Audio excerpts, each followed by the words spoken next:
I do not have time for this. I do not have time for you. If you want to stop me, you're going to have to boop, kill me. What are you wearing? You look poor. Sometimes, like, when I'm shooting, I forget that people are, like, going to watch.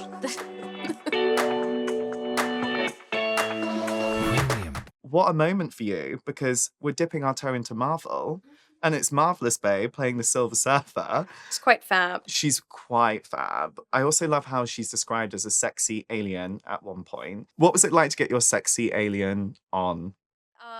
I didn't think about it because I felt very unsexy in the motion cap. I was wearing like all spandex and like, orthopedic shoes and like a giant helmet with like a GoPro. So it was quite the opposite of that. It's not really giving sexy, is it? I don't think orthopedics is giving very sexy. So yeah. But yeah, anyway. Did they tell you about the orthopedic shoes beforehand, or did you think you were going to have this like really sexy costume, babe? Well, no, I saw the costumes before, and he showed me like a visual, and I was like, oh wow, it's like it was serving a look. Yeah, it was serving a look, babe. Yes. And then I got on set, and they're like, it's gonna be all motion cap, and then, it was a lot of sneakers, the Velcro, all that sort of stuff. But it was fun. Yeah, it was super comfortable. Well, great. Yeah, That's what we want, yeah, babe.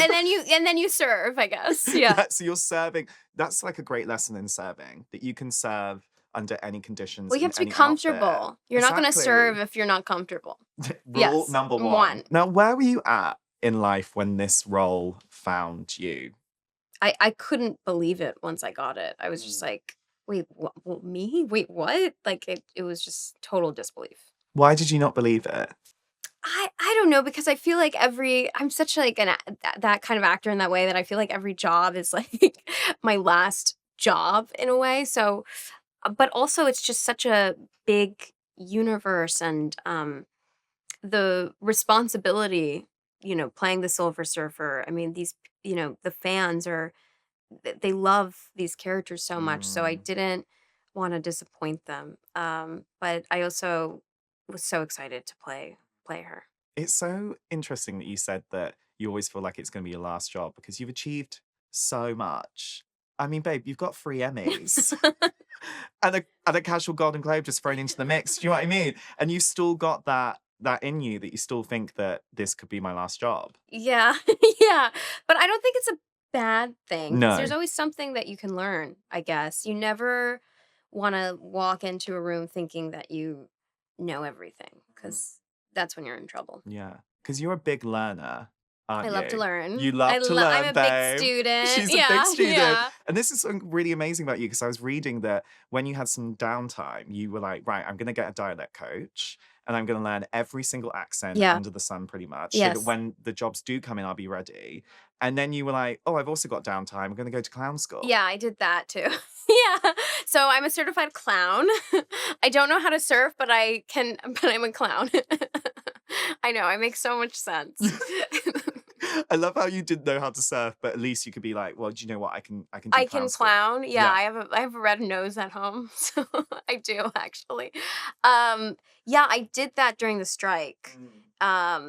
Because I needed to, fill my time somehow. And I wanted to take an acting class again, because I felt not too comfortable, but I started to feel a little bit too comfortable in that way, like being on set. And I wasn't, I don't want to say nervous. I was nervous, but it wasn't like how when I started acting. And you always kind of want that energy of a young actor in that sense, or a beginner actor that has that energy of like, there's the nerves in a way, or the excitement is a better word.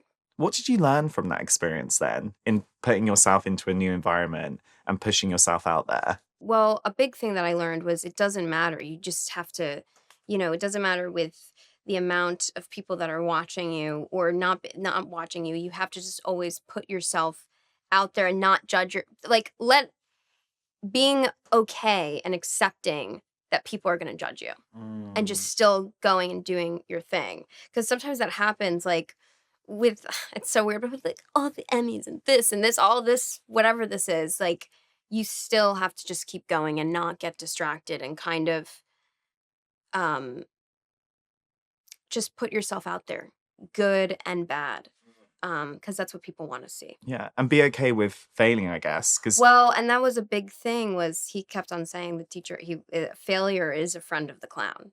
And that's very true. I feel like failure is a friend of winning in a way.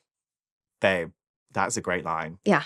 That's a stunning life lesson to take Yeah. through. Yeah, so without winning in life, you can't win if you don't fail. And one of the themes in the movie that I love so much is this idea of chosen family. Mm. Finding your chosen family and how powerful that can be. When do you feel like you really found your people in life? Well, I love my family, but I guess finding your people that takes time. Oh, babe. It does. Like you have to kind of scan through strange people and then I have like a 2-year theory that you don't really know somebody and like after 2 years you kind of know someone. That is so true. Yeah. You kind of can see it after 2 years. Because you start to see the You see like flaws. flaws and see like, "Oh, can I live with that or not?" Mm. Like everybody's flawed, but can you put up with their flaws or can they put up with your flaws and but yeah, 2 years. It's a 2-year mark. I love that philosophy. Mhm. And it's actually so true when you think about it. Yeah, Because if you have friends, have you ever had friends and you're like, "Oh my yes. god," Oh and my then God, I'm obsessed with and you. I'm obsessed with you, and then something happens and you time it out, and was it how many years was it? And it's like 2 years. Because then they start to show themselves in new Something, ways. yeah. Yeah. The Yeah. pretense Yes, goes. or you hear another story and Yes. it's 2 years. Wise babe. I love Yeah, this. experience. Yeah, Experience. yeah. We've been there. What do you think has been your most iconic line? And what's the one that people probably come up to you the most and go, babes? I think well, there's a few. It depends on the audience and the fans, I feel like. But I feel like for the one recently, the last few years was probably like I do not have time for this. I do not have time for yeah. I do not have time for this. I do not have time for you. That one or you look what's he wearing? You look poor. What's you wearing? You look poor. That one too. Those two. And then also if you want to stop me, you're going to have to boop kill me. If you want to stop me, you're gonna have to kill me. That one. Yeah. Yeah. That's that a line. great one. Yes. Also, I think you just made my life by doing that because me and my boyfriend say that to each other all the Which time. which one? I don't have time for this. I don't have I time do for not you. have time for this. I do not have time for you. It's great. Yeah, it's great. And you can rely on But that it's so funny. anytime. I did not think that that was going to be like I don't think that any of these lines are going to be like a thing ever. So, it's kind of one of those things like when I was shooting it, it was like on a noisy balcony in the middle of Midtown and like I had to it was like a crazy day. I did not expect that. I don't expect any of this. It's kind of wild. But that's such a great gift that you just go into it just with your eyes open Yeah, I and feel with like zero well, expectations. what's so crazy about it is that sometimes, like, when I'm shooting, I forget that people are, like, gonna watch. That sounds so weird, but I'm like, I just think we're just, like, making a school project or something. And on the topic of Fantastic Four first steps, Mhm. I wanted to end by asking you, can you remember your very first performance as an actor, even when you were really young? Before the union, before SAG card? Yeah, before the SAG card. Or But, pre-SAG so card. we're talking like nativity plays, babe.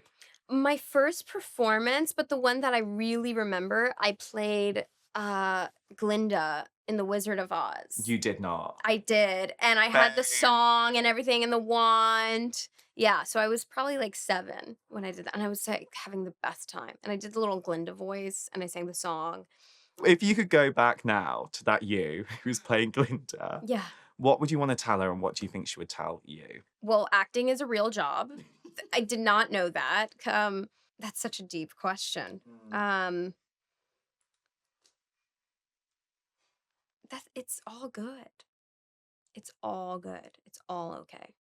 You're okay. Mm, I would say that to her. yeah.